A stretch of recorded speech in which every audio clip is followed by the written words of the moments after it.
Представили ли сте си някога, че държите монета, която не само блести в джоба ви, но и може да промени финансовия ви живот?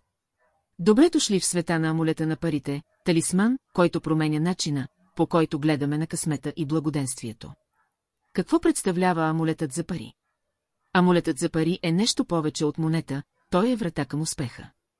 Представете си, че държите в ръцете си реликва, датираща от древни кралски династии, заредена с космическа и езотерична енергия. Тези монети не се произвеждат масово, те са създадени с грижа и намерение от експерти, които разбират тайните на Вселената. Как действа? Тайната се крие в ритуалите и конспирациите, извършвани върху всяка монета. С помощта на амулета за пари можете да изградите кариерата си.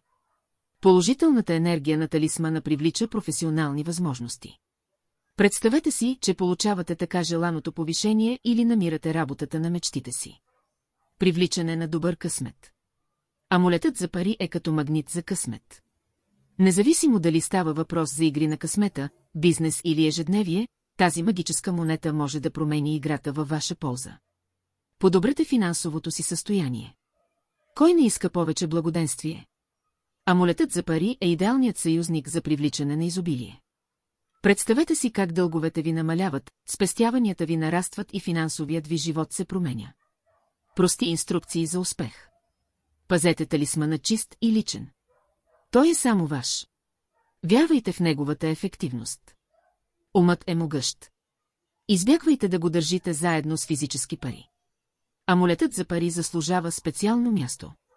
Какво чакате, за да промените живота си и най-накрая да започнете да просперирате? Вземете своя амулет за пари сега, но побързайте. Наличният брой е ограничен и амулетите могат да свършат по всяко време. За да ви помогна да си купите истинския продукт, който наистина ще промени живота ви, оставих линк към официалния уебсайт в описанието на видеото, за да сте сигурни, че купувате оригиналния продукт на официалния уебсайт. Благодаря ви много, че останахте наоколо, поддържайте връзка с Бога.